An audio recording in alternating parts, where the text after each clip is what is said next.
أعوذ بالله من الشيطان الرجيم. بسم الله الرحمن الرحيم. الرحمن علم القرآن خلق الإنسان علمه البيان. الشمس والقمر بحسبان والنجم والشجر يسجدان والسماء رفعها ووضع الميزان ألا تطغوا في الميزان وأقيموا الوزن بالقسط ولا تخسروا الميزان والأرض وضعها للأنام فيها فاكهة والنخل ذات الأكمام والحب ذو العصف والريحان فبأي آلاء ربكما تكذبان خلق الإنسان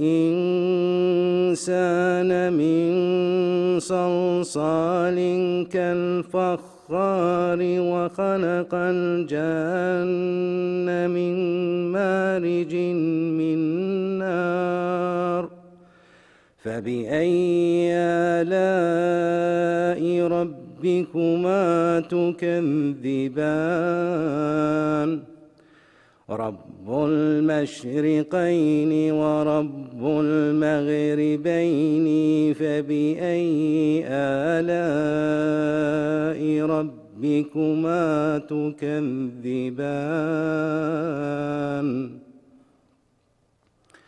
مرج البحرين يلتقيان بينهما برزخ لا يبغيان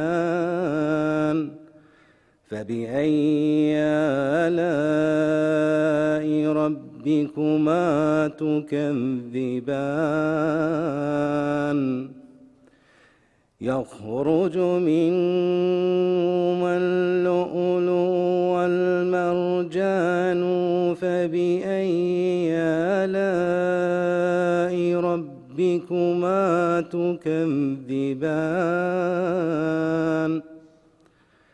وله الجوار المنشآت في البحر كالأعلام فبأي آلاء ربكما تكذبان كل من عليها فان ويبقى وجه ربك ذو الجلال والإكرام فبأي آلاء ربكما تكذبان يسأله من في السماوات والأرض كل يوم هو في شأن فبأي آلاء ربكما تكذبان سنفرغ لكم أيها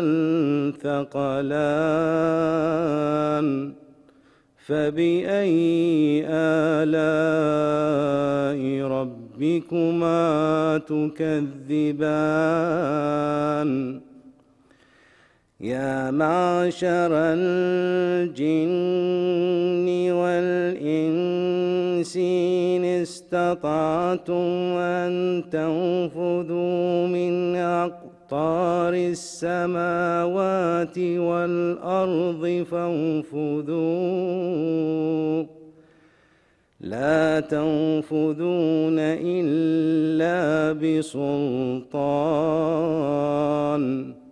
فبأي آلاء ربكما تكذبان يرسل عليكما شواظ من نار ونحاس فلا تنتصران فبأي آلاء ربكما تكذبان فإذا انشقت السماء فكانت وردة كالدهان فبأي آلاء ربكما تكذبان فيومئذ لا يسأل عن ذنبه إنس ولا جان فبأي آلاء ربكما تكذبان يعرف المجرمون بسيماهم فيؤخذ بالنواصي والأقدام فبأي آلاء ربكما تكذبان هذه جهنم التي يكذب بها المجرمون يطوفون بينها وبين حميم آن فبأي آلاء ربكما تكذبان ولمن خاف مقام ربه جنتان فبأي آلاء ربكما تكذبان ذواتا أفنان فبأي آلاء ربكما تكذبان فيهما عينان تجريان فبأي آلاء ربكما تكذبان فيهما من كل فاكهة زوجان فبأي آلاء ربكما تكذبان متكئين على فرش بطائنها من استبرق وجنى الجنتين دان فبأي آلاء ربكما تكذبان فيهن قاصرات الطرف لم يطمثهن إنس قبلهم ولا جان فبأي آلاء ربكما تكذبان كأنهن الياقوت والمرجان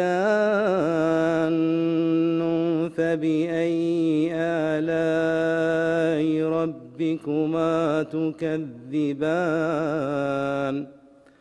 هل جزاء الإحسان إلا الإحسان فبأي آلاء ربكما تكذبان ومن دونهما جنتان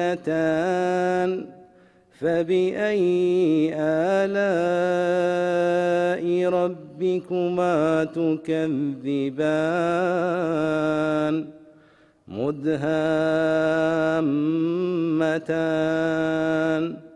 فبأي آلاء ربكما تكذبان فيهما عينان نضاختان فبأي آلاء ربكما تكذبان فيهما فاكهة ونخل ورمان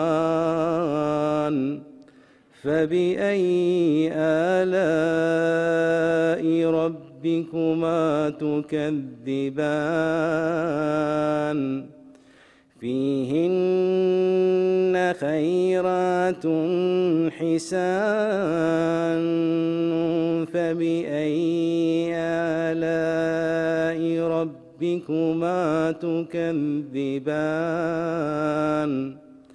حور مقصورات في الخيام فبأي آلاء ربكما تكذبان لم يطمثهن إنس قبلهم ولا جان فبأي آلاء ربكما تكذبان متكئين على رفرف خضر وعبقري حسان فبأي آلاء ربكما تكذبان تبارك اسم ربك ذي الجلال والإكرام. صدق الله العظيم.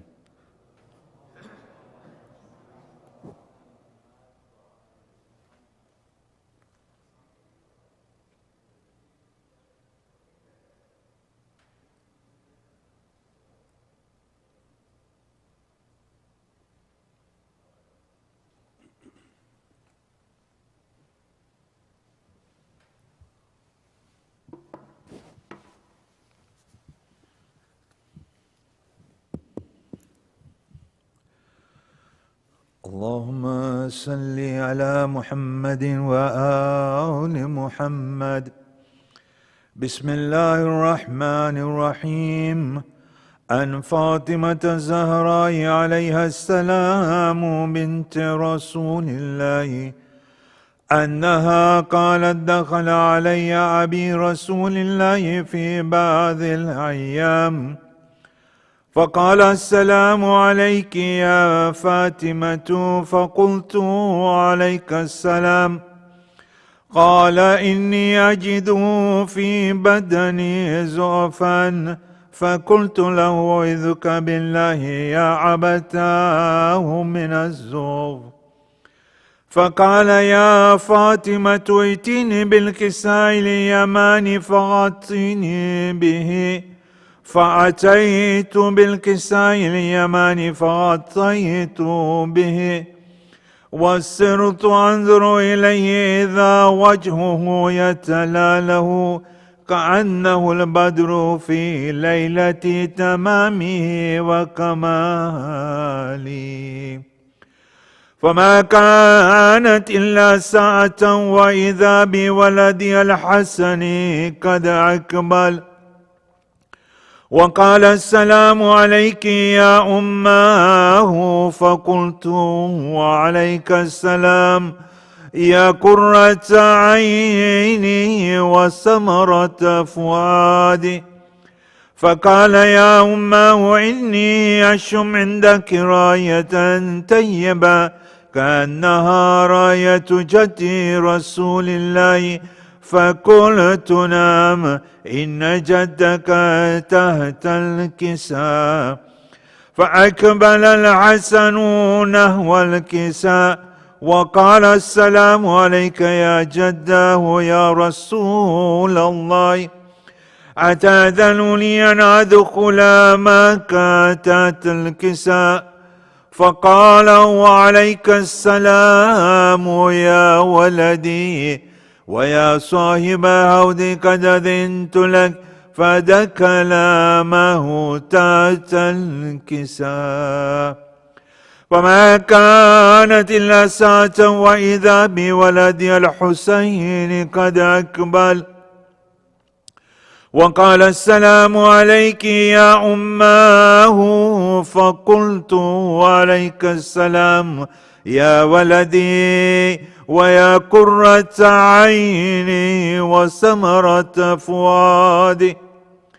فقال لي: يا أماه إني أشم عندك راية طيبة كأنها راية جدي رسول الله. فقلت: نعم، إن جدك وأخاك تحت الكساء. فدنا الحسين نحو الكساء وقال: السلام عليك يا جداه، السلام عليك يا من اختار الله، أتأذنني أن أكون معكما تحت الكساء؟ فقال: وعليك السلام يا ولدي ويا شافي أمتي، قد أذنت لك. فدخل معهما تحت الكساء. فأكمل عند ذلك بالحسن علي بن أبي طالب وقال: السلام عليك يا بنت رسول الله. فقلت: وعليك السلام يا أبا الحسن ويا أمير المؤمنين. فقال: يا فاطمة إني أشم عندك راية طيبة كأنها راية أخي وابن عمي رسول الله صلى الله عليه وآله.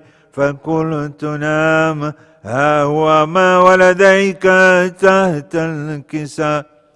فأقبل علي نحو الكساء وقال: السلام عليك يا رسول الله، أتأذنني أن أكون معكم تحت الكساء؟ فقال: وعليك السلام يا أخي ويا وسي وخليفتي وصاحب لواي، قد أذنت لك. فدخل علي تحت الكساء. ثم أتيت نحو الكساء وقلت: السلام عليك يا أبتا يا رسول الله، أتأذنني أن أكون معكما تحت الكساء؟ فقال: وعليك السلام يا بنتي ويا بضعتي، قد أذنت لك. فدخلت تحت الكساء. فلما اكتملنا جميعا تحت الكساء أخذ أبي رسول الله بطرف الكساء وهما بيد اليمنى إلى السماء وقال: اللهم إن هؤلاء أهل بيتي وخاصتي وهامتي، لحمهم لحمي ودمهم دمي، يؤلمني ما يؤلمني هم ويحزنني ما يحزنهم. أنا حرب لمن هاربهم وسلم لمن سالمهم وعدو لمن عاداهم ومحب لمن أحبهم. إنهم مني وأنا منهم، فاجعل صلواتك وبركاتك ورحمتك وغفرانك ورضوانك علي وعليهم، واجزم عنهم الرجس وطهرهم تطهيرا.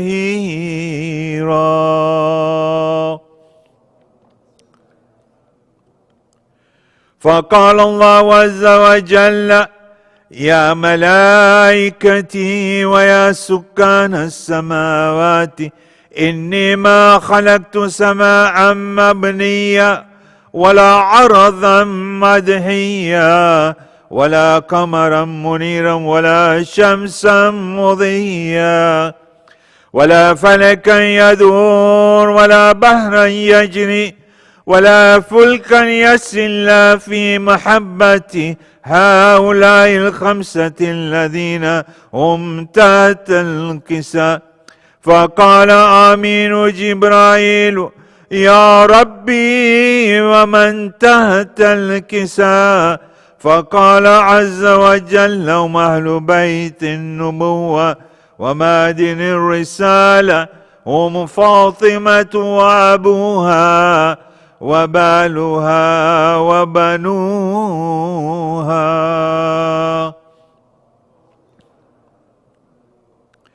فقال جبرائيل: يا ربي أتأذن يهبط إلى الأرض ليكون معهم سادسا؟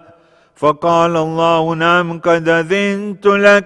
فحبت العمين جبرائيل وقال: السلام عليك يا رسول الله العلي الأعلى، يقرأك السلام ويقصك بالتحية والإكرام ويقول لك: وعزتي وجلالي إني ما خلقت سماء مبنيا ولا عرضا مدحيا ولا قمرا منيرا ولا شمسا مضيا ولا فلكا يدور ولا بحرا يجري ولا فلكا يسري لأجلكم ومحبتكم، وقد أذن لأدخل معكم، فهل تأذن لي يا رسول الله؟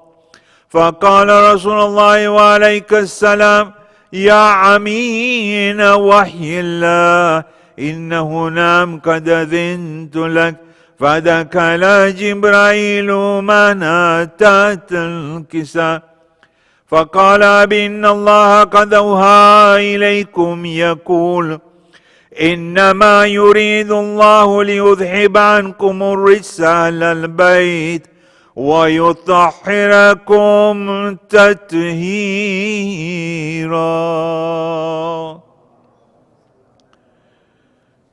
اللهم صل على محمد وآل محمد. فقال علي: أبي يا رسول الله، أخبرني ما لجلوسنا هذا تحت الكساء من الفضل عند الله. فقال النبي صلى الله عليه وآله: والذي بعثني بالحق نبيا واستفاني بالرسالة نجيا، ما ذكر خبرنا هذا في محفل من محافل أهل الأرض، وفيهم جمع من شيعتنا ومحبينا إلا ونزلت عليهم الرحمة وحفت بهم الملائكة واستغفرتهم إلا يتفرقوا. فقال علي عليه السلام: إذا والله فزنا وفاز شيعتنا ورب الكعبة.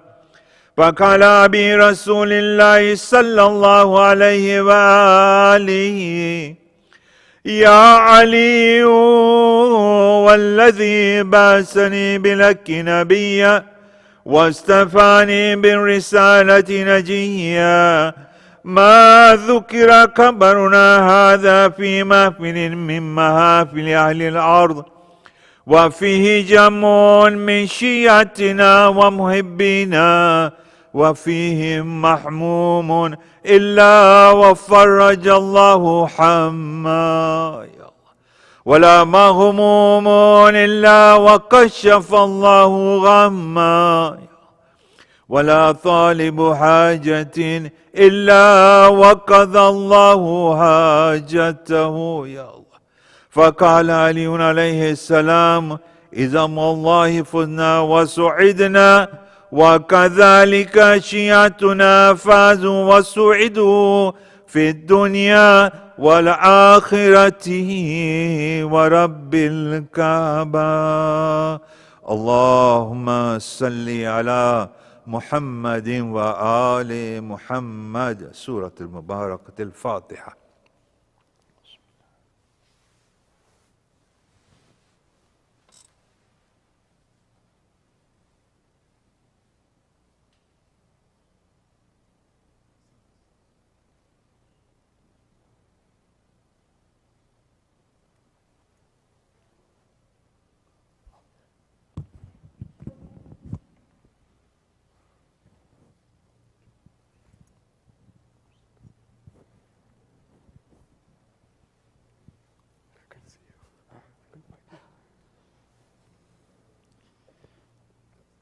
محمد وآل محمد صلوات. With the loudest of your voices, Muhammad wa al Muhammad salawat.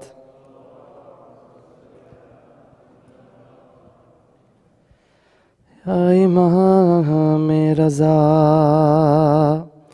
Ya Imam Raza, Ya Imam Raza, Ya Imam Raza, Ya Imam Raza, Ya Imam Raza, Ya Imam Raza, Ya Imam Raza. It's pretty simple, the chorus. If you guys can recite with me together, that'd be great. All together, please. Ya Imam Raza, Ya Imam Raza, Ya Imam Raza, Ya Imam. اپنے روضے پہ ہم کو بلا لیجئے، یوں میرے درد دل کی دوا کیجئے. اپنے روضے پہ ہم کو بلا لیجئے، یوں میرے درد دل کی دوا کیجئے. یا امام رضا، یا امام رضا، یا امام رضا، یا امام رضا، یا امام رضا، یا امام رضا، یا امام رضا، یا امام رضا، یا امام. آپ کے شہر کی روشنی دیکھ لوں، موت سے پہلے یہ زندگی دیکھ لوں. آپ کے شہر کی روشنی دیکھ لوں، موت سے پہلے یہ زندگی دیکھ لوں. خواب تعبیر سے اب ملا دیجئے، یا امام رضا، یا امام رضا، یا امام رضا، یا امام رضا. مجھ کو اذن حضوری ہو بہر کرم، میری قسمت میں ہو روشنی یہ کرم. مجھ کو اذن حضوری ہو بہر کرم، میری قسمت میں ہو روشنی یہ کرم. میرا سویام کا در جگا دیجئے، یا امام رضا، یا امام رضا، یا امام رضا، یا امام رضا. پاک دل کی مراد سوالی گیا، آپ کے در سے کوئی نہ خالی گیا پاک دل کی مراد سوالی گیا آپ کے در سے کوئی نہ خالی گیا حرصہ میں رام کا در بنا دیجئے یا امام رضا یا امام رضا یا امام رضا یا امام میرے آقا یہ ہے زندگی مختصر ختم ہونے کو ہے زندگی کا سفر میرے آقا یہ ہے زندگی مختصر ختم ہونے کو ہے زندگی کا سفر مجھ گنہگار کو بخشوا دیجئے یا امام رضا یا امام رضا یا امام رضا یا امام شاہ لالاک کا واسطہ آپ کو پنجتن پاک کا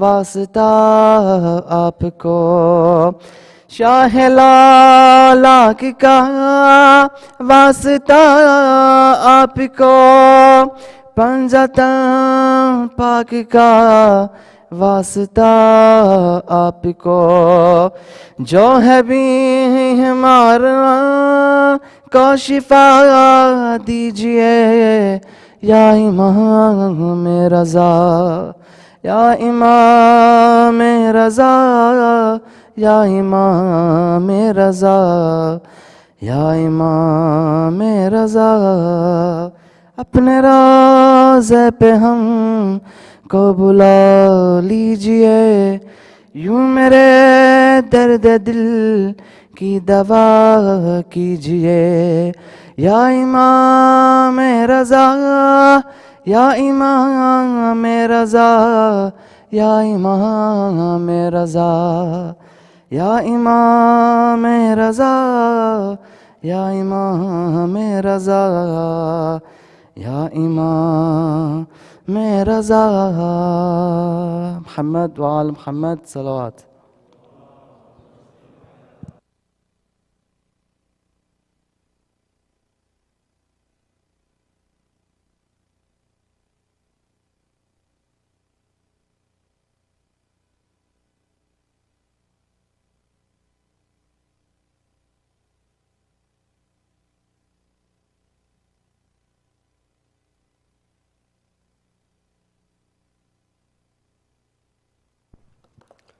أعوذ بالله من الشيطان الرجيم بسم الله الرحمن الرحيم Sayyid Shabbir Kirmani, respected elders, brothers and sisters, Assalamu alaikum wa rahmatullahi wa barakatuh. So if Fatih is requested for the Salih Sawab of the marhumin listed on the screen and for all marhumin. Al-Fatiha.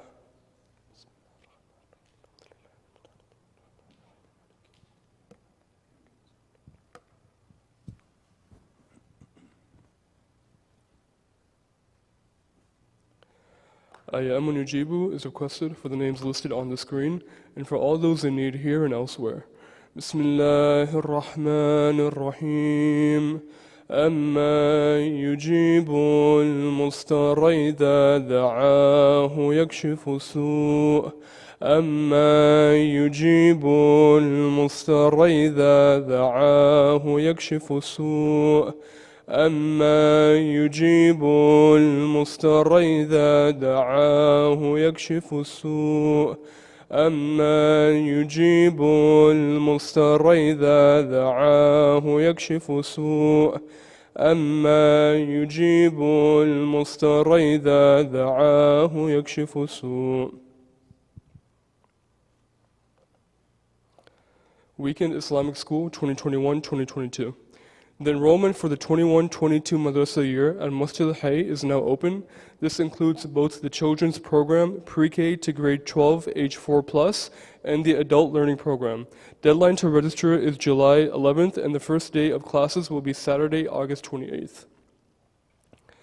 Parents Workshop with Brother Hussein Sharara. Join Wise Academy here tomorrow as Brother Hussein Sharara shares practical and proven methods on how to naturally program your child to have unwavering faith and extraordinary effort. In this insightful and beneficial workshop, you will learn important steps to help your child become more focused in education, religion, and their choices in friends. The program will start at 6 p.m. with dinner, and the interactive session will begin at 6:30 p.m. Youth Program. Open to all youths aged 15 and older, there will be a session with Brother Hussein Sharara on Wednesday, June 23rd at 9 p.m., held in the Baraza area outside the masjid. The topic is the law of attraction, how to attract success, love, and meaningful relationships, and we'll go over how we cause energy blocks when we submit to harmful desires and misplaced hope. Food and refreshments will be served. Interactive Thursday night program. Our guest speaker, Brother Hussein Sharara, will explain how the power of the Quran allows us to use our will, awareness, and consciousness to transmute energy into peace, personally and globally. This interactive session on Thursday, June 24th, will start at 9:20 p.m. and will introduce the science and data behind these theories and concepts. There will also be a healing meditation session with Brother Sharara at 10:30 p.m. Experience and learn how to apply the concepts of the Quranic healings by finding inner peace and calm as we immerse our minds and hearts in meditation, followed by Dua Mashlul. Jum'ah Niyaz Fund. Due to the increase in attendance for Jum'ah Salat, the Jum'ah Niyaz Fund is now open to additional sponsors who wish to contribute. Please contact Murtaza Kareem at the number on the screen to make a one-time or ongoing sponsorship. Donations can also be made online or by placing cash or checks in the boxes labeled Niyaz Fund, located in the ladies and gents side. May Allah reward all those who contribute towards this fund. At this time, I would like to invite Sayyid Shabbir Kirmani to come recite tonight's majlis with a loud salawat ala Muhammad wa ali Muhammad.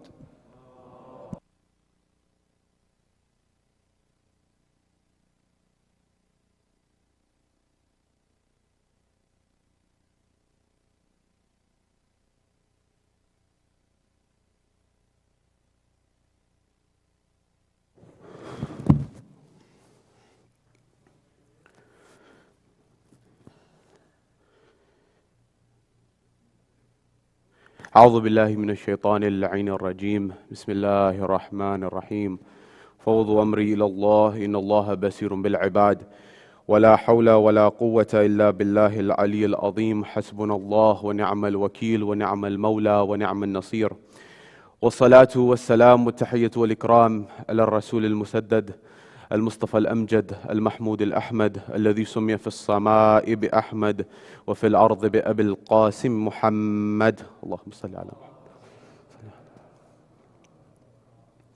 وعلى أهل بيته الطيبين الطاهرين المعصومين المظلومين المنتجبين الذين أذهب الله عنهم الرجس وطهرهم تطهيرا اللهم صل على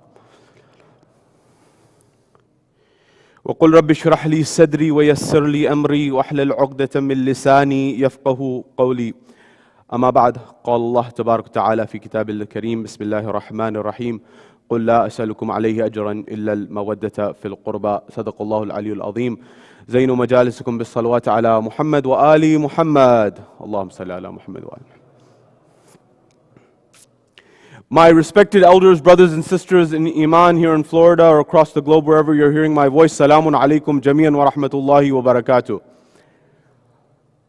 Question, what is wisdom?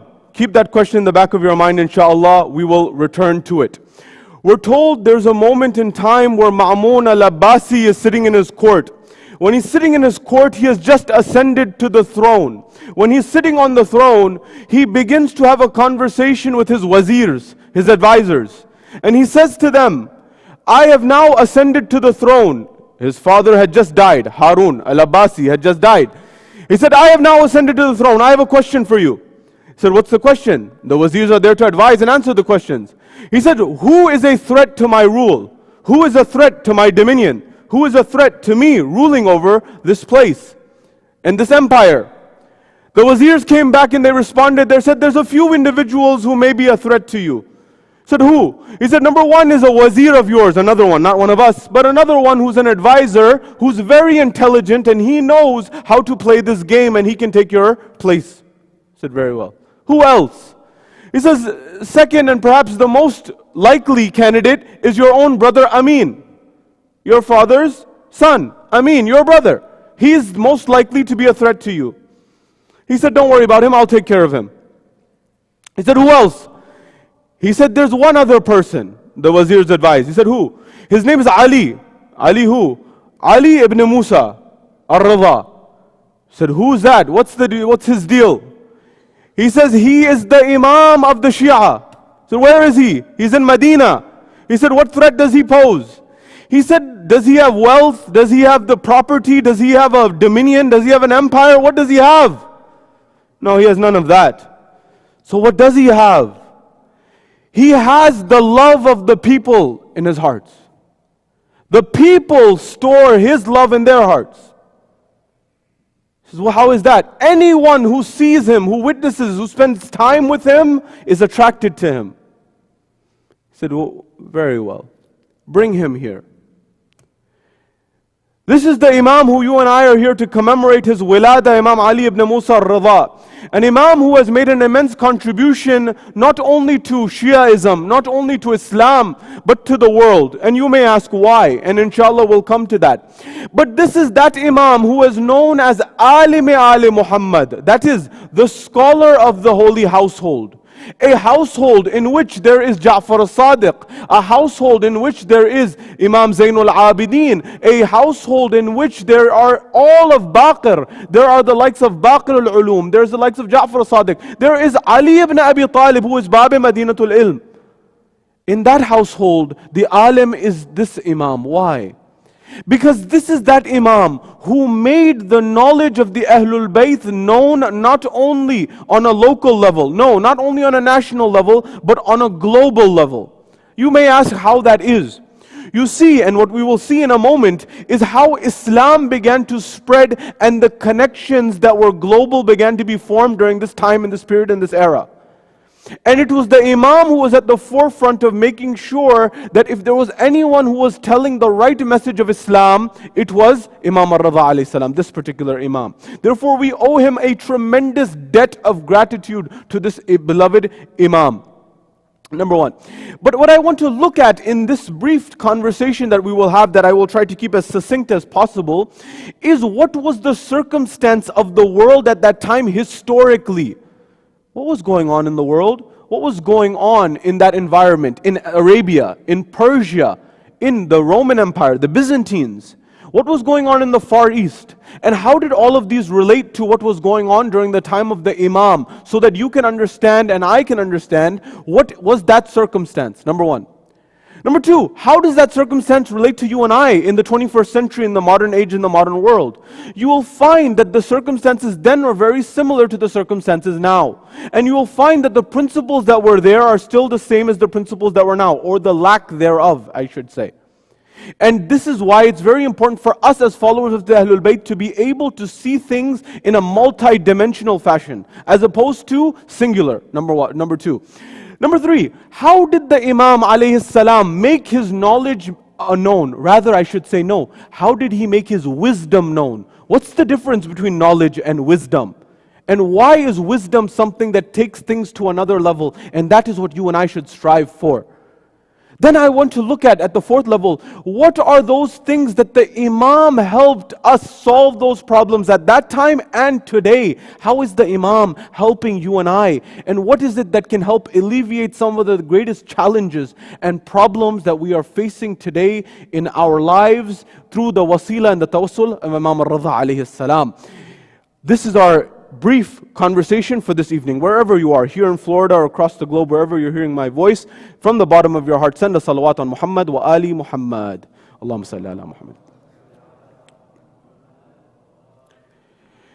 When we come to the eighth holy Imam, we must understand what was that circumstance in that environment in which the Imam alayhi salam existed and lived. You see, at that point in time, you have to go to the time of Mansur. Mansur was the first Abbasid Khalifa. Mansur is the one who established Baghdad as the capital of the Abbasid rule. When he established Baghdad as the capital of the Abbasid rule, as you've known from past lectures that we've had as well, Baghdad's walls were built with the blood of the Sadat and the Shi'as at large. There was a tremendous amount of animosity that took place. In order that the walls of Baghdad were built and the city was lined by draining the blood of Sadat into the cement as opposed to water. It was a bloodbath, to the point that many of them would be buried alive in the middle of the walls. This was the circumstance thereof. After Mansur came his son Harun al-Abbasi. Many people call him Harun Rashid. Of course, we don't accept that, because Rashid meaning rightly guided. If you were to translate Harun al-Rashid in English, it would be Aaron the rightly guided. Of course, we don't accept him to be rightly guided. Therefore, he is Aaron the Abbasi one. After his death, he is the one who patronized many of the arts and sciences. After him came his son Ma'mun. Now, why is this important? This is very important for you and I to understand. Is if you go outside of these walls, meaning outside of the mosque walls, and you talk to people who are not Muslims, and you go to the universities or you go to the popular opinion books, they say there was a period which is called the Golden Age, 300 years from 800 AD to 1100 AD. This was the period known as the Golden Age of Islam. This is where many of the mathematics, the physics, the sciences, the astronomies, and many of the arts came from this period. The very famous, renowned philosopher Bertrand Russell, I'm sure you must have heard of the name. Bertrand Russell, he says, we typically say that from 600 AD to 1000, this is what is known as the Dark Ages. But Bertrand Russell says this is not entirely true. Because at that time, China had the Tang dynasty, which was one of the biggest flourishers of arts. And at the same time, the Muslim empires were flourishing. So when we say that it's the Dark Ages, according to Bertrand Russell, he says this is the Dark Ages from the Euro-Christian perspective. It's not because, and he says this is what we believe to be the only civilization. But from the worldly perspective, it was not the Dark Ages. China was flourishing, the Muslim empire was flourishing during this time. But what was going on there? You saw, for example, during this time, the works of Muhammad al-Khawarizmi, Kitab al-Jabr wal-Maqabil was written. The first book on algebra as we know it was written during this period. For example, you have the likes of, during this time, you had al-Jahiz, who was a writer at this time. You also had the likes of the Muqaddimah of Ibn Khaldun. I remember Mark Zuckerberg, he recommended, the founder of Facebook, he recommended certain books to his company and staff. And one of the books that he recommended was the book called Al-Muqaddimah by Ibn Khaldun. Now, why is the founder of Facebook recommending his staff to read this book? He says, although the methodologies of many of the things that are mentioned here are not true any longer and they've been proven false, he says the important thing here is the methodology. The elements and the details have sometimes been proven wrong. But the way that he was thinking is very important for you and I to recognize.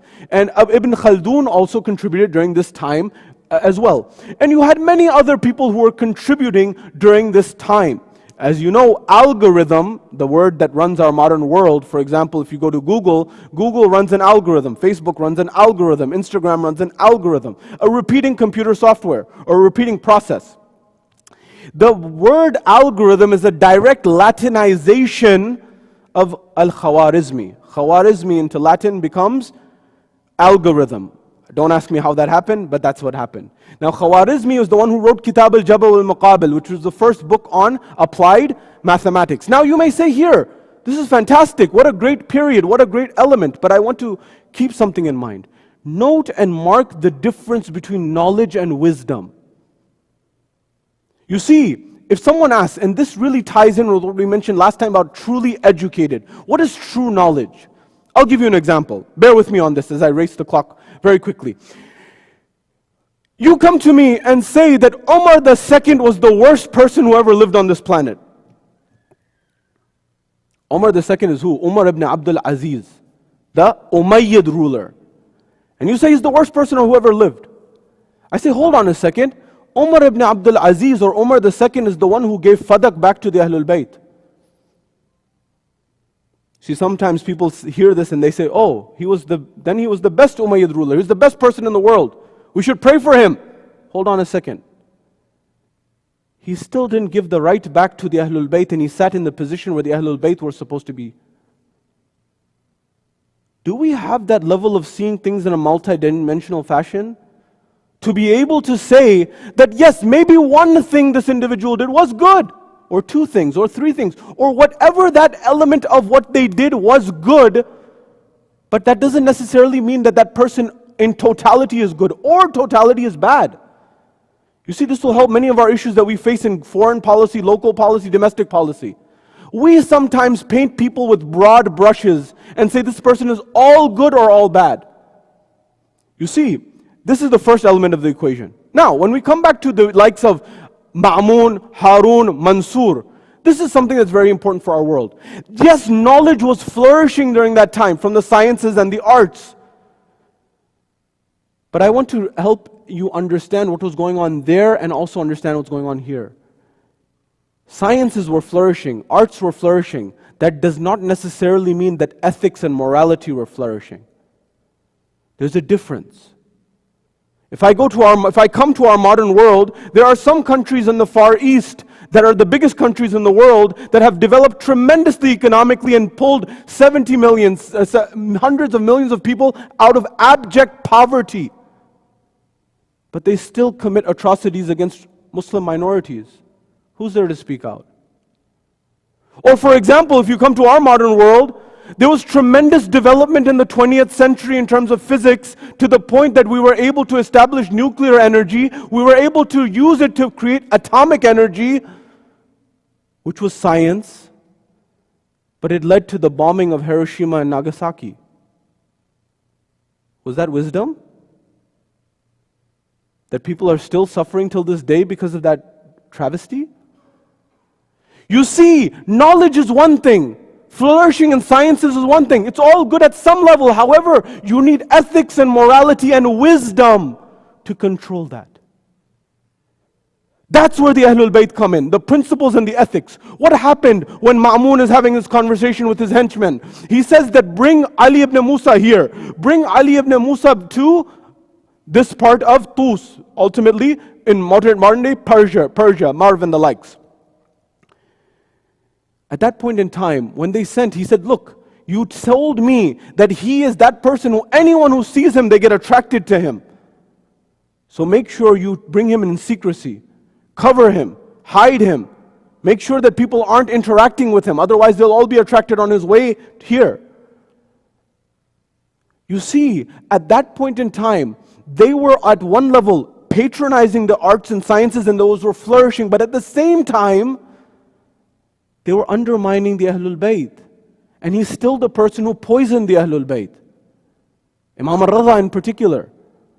So in our modern world, we may use very advanced mathematics and sciences and the likes, but if we're using that to harm justice, that's still a problem. That's a lesson that we learned from that time that is very applicable still to this day. So what happened? When Imam alayhi salam, he gets there finally, when he gets there, at that point in time, he says, I want to make you my wali al-ahad. I want you to make my crown prince. Make you my heir apparent is the proper term. So that means if anything happens to me, you're the ruler. It was a political ploy. At that point in time, the Imam knew the circumstance and saw the circumstance and he said, look, you are making me the person who's responsible after you. You are making me responsible for making judgments, but know this, I will make no judgment. You're putting me in that capacity, but I will not make any verdicts. So imagine you take a judge, you appoint them as a judge, but the judge themselves says, I'm not going to make any decrees. I'm not going to make any judgments. What's the point there? The Imam is using his wisdom. He said, look, I'm not going to be like any of the other people who you can pay and use my position in order that I can establish your validity as a ruler. It's not going to happen. The first level of wisdom of the Imam, the first apparent level of wisdom that we can understand. The Imam did not let himself be used by the rulers. Now, keeping that in mind, as we progress further, the Imam was that individual who was there and present. But what is the lesson that we learn here? You see, there were certain debates that took place during the time of the Imam in the court of the Abbasid rulers. Why is this important? You see, the Abbasids had made connections with the Christian world at that time. For example, who? For example, Charlemagne. Charlemagne was a very famous ruler of the Franks. And the Muslim world was advanced compared to the Christian world at that time. In fact, according to historians, around 799, there was gifts that were sent from the Abbasids towards Charlemagne. In fact, one of the things that is mentioned is a water clock, where Charlemagne himself, when he was looking at this, he was astonished. How did they make this? And he thought it was some type of sorcery. But what's very important here is when Ma'mun used to call on these very, very intelligent people from all over the world, he used to also try to undermine the position of Imam al-Ridha. So when he would try to undermine the position of Imam al-Ridha, do you know what he would do? He would say, oh, Imam al-Ridha, oh, we have this gathering by chance of these people who want to debate and discuss things. Now, this is something that's very important. Those people who were sitting there in the court were not just scholars. Many of them were people who were debaters, rhetoricians. For example, there was a debate that happened early in philosophy between Aristotle and others. These people came forward and said, the sophists and Aristotle. Sophists were the lawyers of the ancient Greco-Roman period. They said, look, there's nothing such as truth. Truth is only what you can prove. Aristotle said, no, hold on. There is actual inherent truth. And we have to get to the bottom of it. And they were at odds.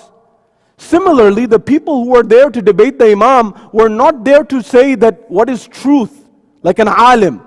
They were there simply to twist and play and try to prove themselves right and prove the other party wrong. So when the news came out that this debate is going to ensue, one of the debates, what happened? At that point in time, when this occurred, one of the followers of the Shia, of the Ahlul Bayt, he came to Imam al-Ridha. He said, Ya ibn Rasulullah, Ma'mun has prepared a debate and he wants you to come and he wants to ambush you and he's going to ask you questions and I'm afraid. He said, what are you worried about? He said, I'm worried that these are not scholars. These are not intellectuals that if you say something to them and they'll accept what you say. They won't do that.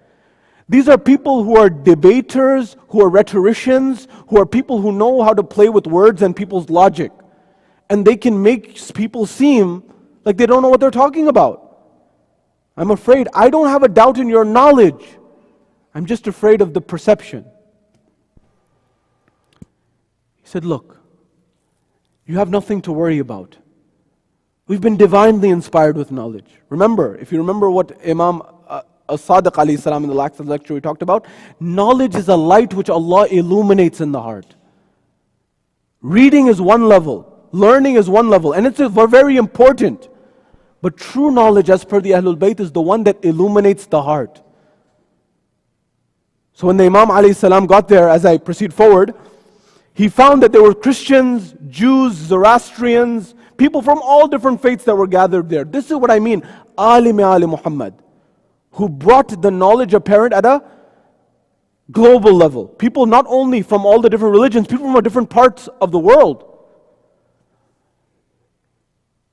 He says, look, the Abbasid ruler says, look, Ya ibn Rasulullah, this happens to be a gathering.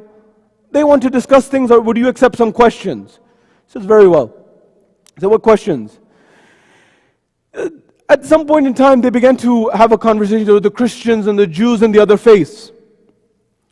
At that point in time, when the discussion ensued, it came on the issue of Nabi Isa alayhi salam. At that point in time, Imam al-Ridha alayhi salam begins to have a conversation with the Christian community. And he says, look, you are the rulers and the leaders of the Christian community. You see, Nabi Isa was someone who didn't fast the most and he didn't pray the most. He said, how can you say that? The Christian said, there was no one who prayed more. There's no one who fasted more. There's no one who spent more time in worship than Isa ibn Maryam. Really? And you claim he's God? He said, yes. So, well, if he's God, then who was he praying to? And who was he fasting for? It was a moment of reflection for them. Because if you remember, in terms of Catholicism and the Trinity, it was a compromise that took place during the period of Constantine. Because Constantine wanted to unite his empire under one rule. The Imam answered them and they were flabbergasted. They didn't have a response at that point in time. He said, then it came to the issue of the Jewish community at that point in time. The question ensued, according to the debate. And you can find this in Ayun, Akhbar al-Ridha and many other books. And you will find at that point in time, the conversation ensued that why is it that you believe in Musa or Moses, but you don't believe in the prophets afterwards? They said, well, the miracles, the mu'ajizat, the karamat of Moses are well known and well established. Oh, what are they? For example, the 10 Commandments. For example, the staff. For example, Yad-e Bayzan, the light that used to come from his palm. Very well. But what about the other prophets? At that point in time, it was a moment of reflection. It said, Isa brought the dead back to life. By the way, it's a long debate. I don't have time to cover the entire debate, just glimpses of it. At that point in time, they said that Isa, the Christians said, Isa brought the dead back to life. But the Imam further responded, but Hizkiel also brought the dead back to life. Ezekiel, as we say in English. And there's other people who brought the dead back to life. Are they also God? They didn't have a response. Going back to this, when it came back to the Jewish community, the questions that ensued, the Imam said, but what about Isa? Isa brought the dead back to life. It's established. There's the Christian community sitting right next to you. To them it's established. To the Muslim community, the Prophet brought the Quran. The Prophet split the moon. The Prophet did miracle after miracle, whether it was the clouds and others. Why do you not accept? They didn't have responses. And then the Imam went down the line. He also, by the way, very interestingly, debated atheists at that time. You see, atheists at that time, surprisingly, were more sophisticated than many atheists even today, because of the philosophical arguments. For those who are interested, inshallah, I recommend you highly check out and read the debates of Imam Ridha alayhi salam with atheists, and what istidlal and what proof the Imam alayhi salam gave to them that they accepted. Inshallah, for another time. Send a salawat on Muhammad wa ali Muhammad. Allahumma sallam. But here's where I wanted to mention the wisdom. You see, as the knowledge was, the science and the arts and things were spreading, the moral compass of ethics and morality remained with the Imam. The Imam was the one who was coming forward and said, you cannot compromise principle. And he was explaining that to the world. Whether that was by undoing the arguments of Ma'mun and the Abbasids, or whether that was the knowledge that the Imam was spreading. So how was the Imam spreading Islam?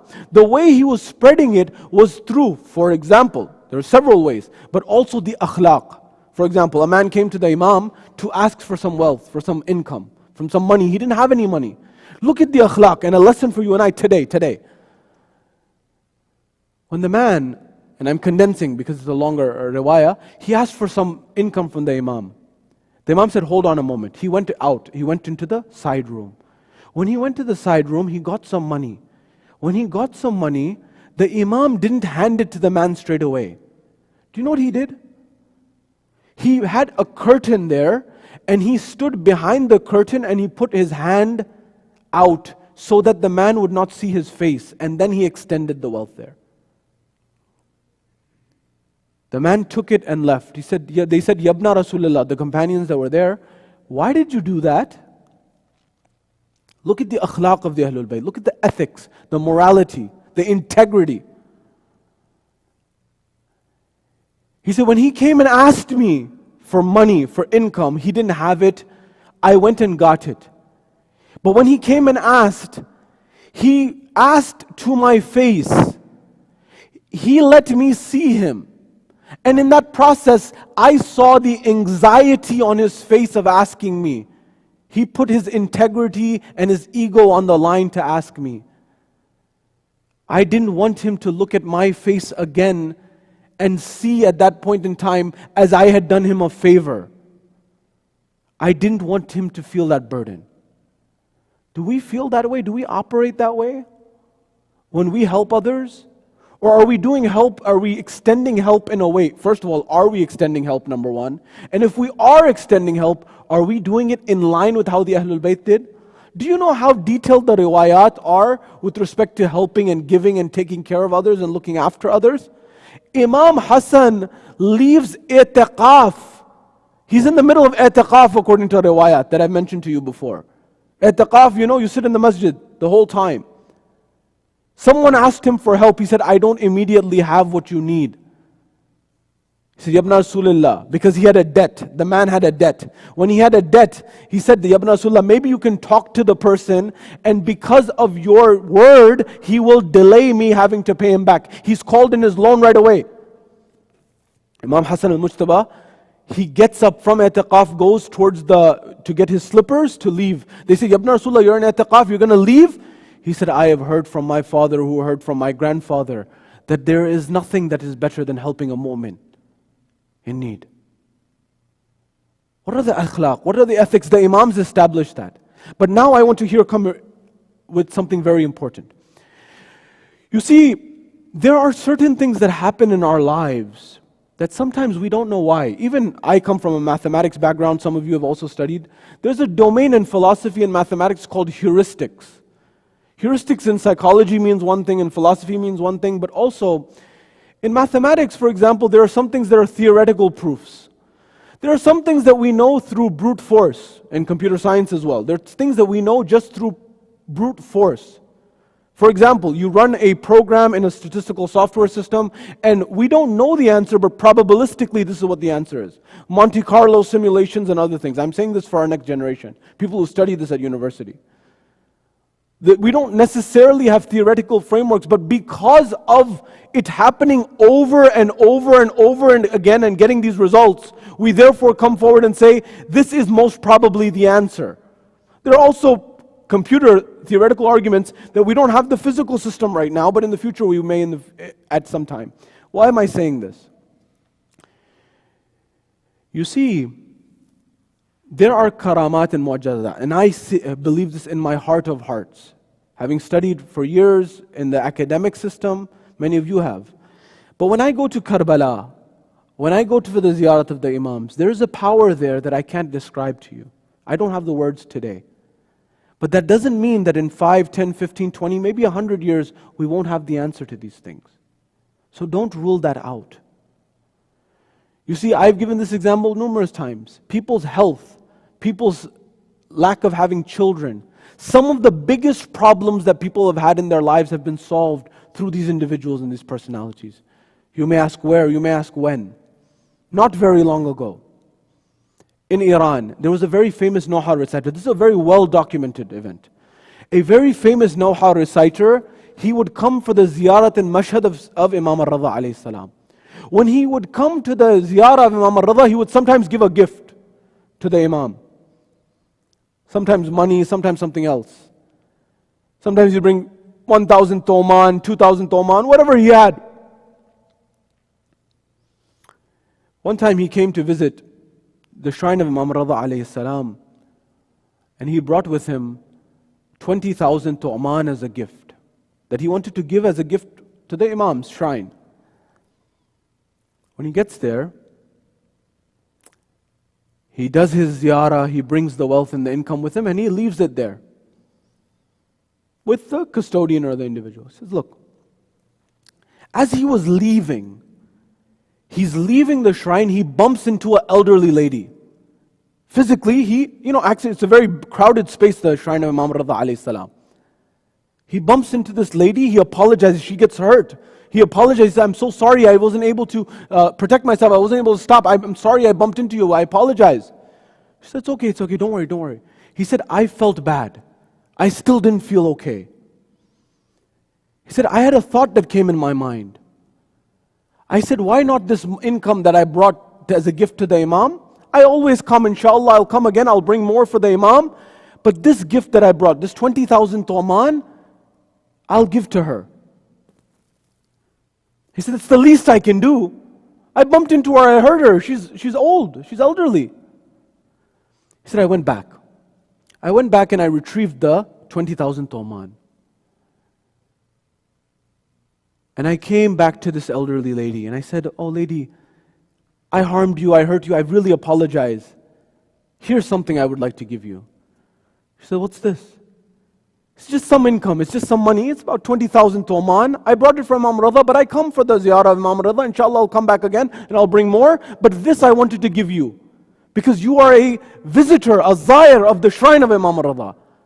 And I've hurt you. It's the least I can do, please accept it. She said, this is not necessary. She said, no, take it. So what did you say this was? He says, it was some money. How much money? 20 what? 20,000. What? Toman. She began to cry in a way she's never cried. He said, what happened? What happened? What's wrong? Is it not enough? What's wrong? What's the problem? He said, no. He said, you don't know why I came here, the elderly lady said to this reciter. He said, why? What? My son is getting married, and our finances have been very tight. I came to the Imam to ask him to help us financially. But that's not the thing. I know he would help. I just didn't know how. He said, the exact deficit, the exact amount that I needed was 20,000 toman. I'm crying because of how much the Imam looks after us.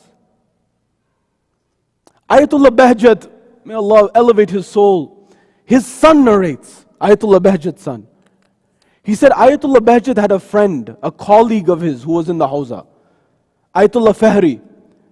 Ayatollah Fahri was a colleague, and he is very old. He also passed away in the 2000s. Ayatollah Bahjat, of course, passed in the 2000s.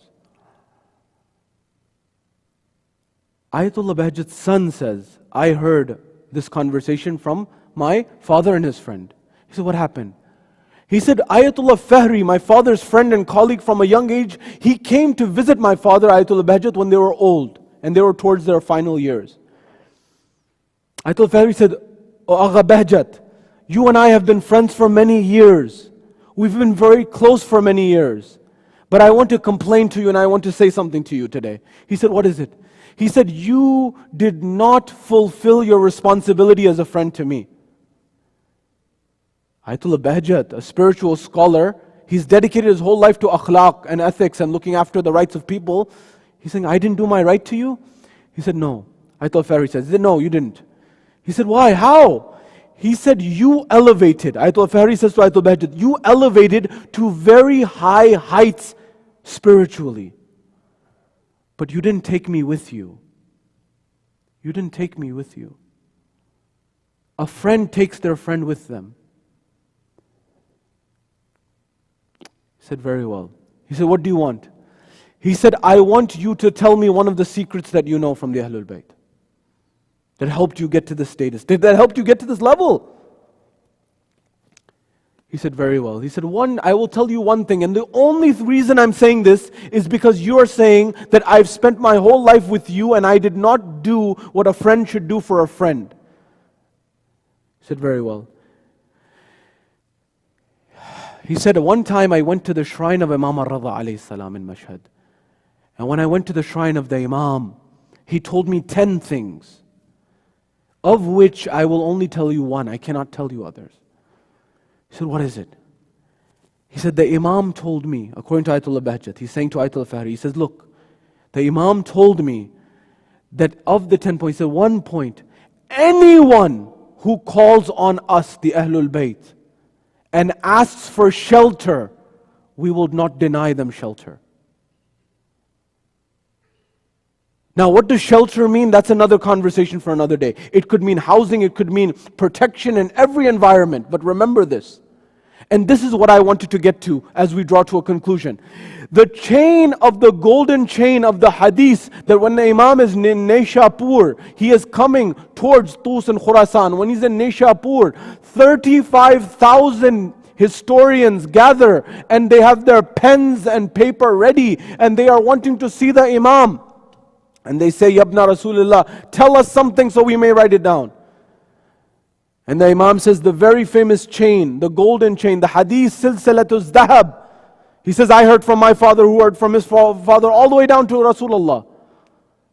That kalimatu la ilaha illallah hisni. That the kalima of la ilaha, to say la ilaha illallah is a fort. And whoever gets into the fort, amina min adabi. Whoever is dakhil into the fort, who comes into the fort of Allah subhanahu wa ta'ala, is protected from the adhab. And then people said, that's it, that's all you have to say? And then the Imam, who had gone back into his entourage and he had gone away, he stopped. And he told him to stop the camel, and he looked out and he said, وَلَكِنْ بِشَرْطِهَا وَشُرُوتِهَا. There are conditions And we and I, the Ahlul Bayt, are amongst those conditions. But here's what I wanted to mention to you. Ayatollah Agha Sheikh Ali, as well as other scholars have said, according to the riwayat, in your most dire moment, take the hadith of Silsilatul Zahab, write it on paper with saffron, and put it into water, and drink it. Or give it to the person who's ill.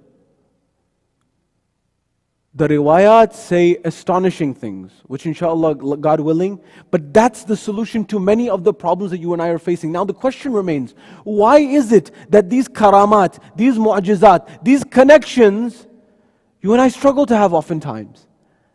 Because the world and environment that we live in is totally material. That doesn't just mean the luxury items. That means everything has to be something that I see and I can touch only. And because of that, we can't believe these things. But ask those people who I know in my travels, in majalis, who say they weren't having children for years. One trip to Karbala, one trip to Mashhad, one trip to Qom. It changed their dynamics of their life. These are, by the way, not people who are lay people. Some of these are scientists, some of these are engineers. You'll remember the event I said of in Paris that was on the website of the Maraja.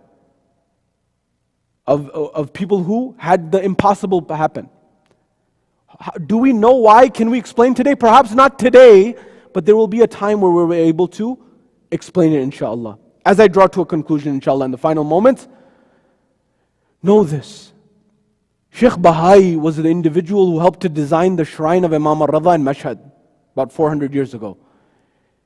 He said, he told the constructors, I have a ta'weez that I've written, I want you to put it over the door. He came back after some days, he said, have you put the ta'weez on the door that I asked you to put on the door? He said, no. He said, why? He said, I saw the Imam in my dream. He said, don't put that ta'weez. I saw it once, I said, maybe it's a dream, this dream is not hujjah. He said, I saw it another night. Imam said, don't put it. Third time, fourth time, I said, this cannot be a coincidence. Sheikh Bahai began to cry. He said, why? He said, do you know what I wrote there? I wrote in that ta'weez, let no one who is a sinner come into this place. The Imam said to him in the dream, he said that this ta'weez limits who's allowed to come here. I didn't limit the person who's allowed to come here. This is that household that opens the door to Hur. Who are you and I? The poet says, Dono jahan ki mangta ni'mat Hussain se, kam zarf mangta raha bayat Hussain se. Kam zarf mangta raha bayat Hussain se, aur aaya tha sabse der mein, lekin kamal hai. आया था सबसे देर में लेकिन कमाल है हुर सबसे पहले ले गया जन्नत हुसैन से आया था सबसे देर में लेकिन कमाल है हुर सबसे पहले ले गया जन्नत हुसैन से दुरूद भेजे मोहम्मद वाले मोहम्मद पर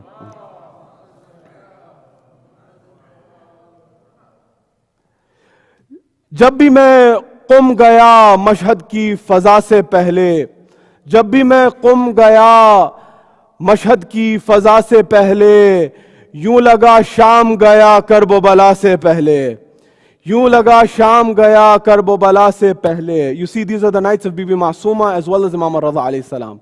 We commemorated Bibi Masuma just a few days ago. These brother and sister are just like the brother and sister of Karbala and Sham, Bibi Zainab Imam Hussain alayhi salam.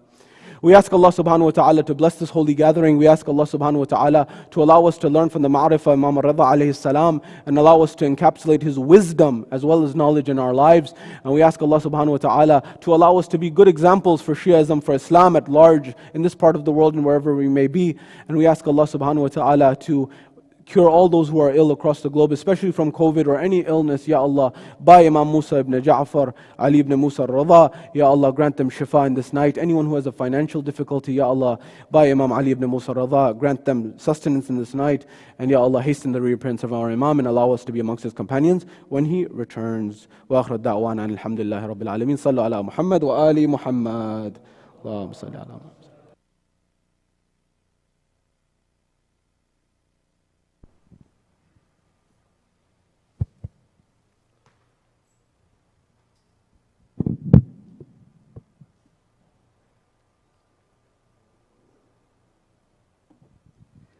Assalamu alaikum. Please recite a loud salawat.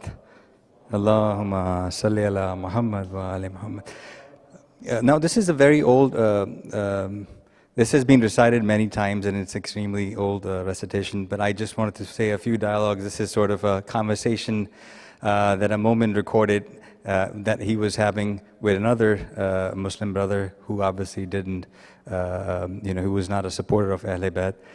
So this is just a short conversation, and if you've heard it, I apologize in advance that I am sure that I won't be able to do justice to the actual recitation, and if you have not heard it before, I hope that I can convey the message that the poet is trying to make here.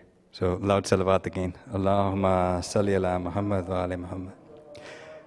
ایک روز ایک صاحب زلف دراز نے ایک روز ایک صاحب زلف دراز نے ہم سے کہا کہ کب یہ ہنر مند کی بات ہے آتا نہیں ہے ذکر رسول خدا تمہیں آتا نہیں ہے ذکر رسول خدا تمہیں بس فاطمہ کی بات ہے حیدر کی بات ہے بس فاطمہ کی بات ہے حیدر کی بات ہے میں نے کہا کہ ذکر رسول خدا کروں میں نے کہا کہ ذکر رسول خدا کروں کہنے لگے کہ ہاں یہی جوہر کی بات ہے میں نے کیا جو دعوت اول کا تذکرہ میں نے کیا جو دعوت اول کا تذکرہ بولے ہٹاؤ اس میں تو حیدر کی بات ہے بولے ہٹاؤ اس میں تو حیدر کی بات ہے میں نے کہا جہاد پیمبر کروں بیان میں نے کہا جہاد پیمبر کروں بیان خیبر کا ذکر ہے کہیں خندق کی بات ہے کہنے لگے کہ تذکرہ کوئی اور کیجئے اس میں تو صاف خیبر داور کی بات ہے اس میں تو صاف خیبر داور کی بات ہے میں نے سنایا آیے تطہیر کا نزول میں نے سنایا آیے تطہیر کا نزول بولے کہ گھر میں رہنے دو یہ گھر کی بات ہے میں نے کیا نبی کی بت شکنی کا جو ذکر میں نے کیا نبی کی بت شکنی کا جو ذکر بولے کہ دکھتی ہوئی رگ کو نہ چھیڑیے بولے کہ دکھتی ہوئی رگ کو نہ چھیڑیے پائے علی و دوش پیمبر کی بات ہے پائے علی و دوش پیمبر کی بات ہے میں نے سنایا جب شب ہجرت کا واقعہ بولے کہ یہ رسول کے بستر کی بات ہے میں نے نبی کے آخری حج کا کیا جو ذکر میں نے نبی کے آخری حج کا کیا جو ذکر بولے کہ یہ غدیر کے ممبر کی بات ہے بولے کہ یہ غدیر کے ممبر کی بات ہے میں نے کہا کہ ذکر نبی کس طرح کروں حیدر احمد کی بات بات میں حیدر کی بات ہے احمد کی بات بات میں حیدر کی بات ہے صلوات اللہم صلی علی محمد و آل محمد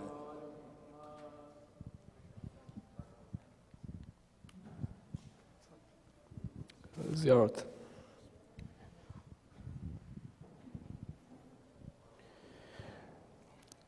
السلام عليك يا رسول الله، السلام عليك يا أمير المؤمنين، السلام عليك يا فاطمة الزهراء سيدة النساء العالمين، السلام عليك يا حسن المجتبى، السلام على الحسين وعلى علي بن الحسين وعلى أولاد الحسين وعلى أصحاب الحسين، خصوصا سيدي ومولاي أبا الفضل العباس بن أمير المؤمنين.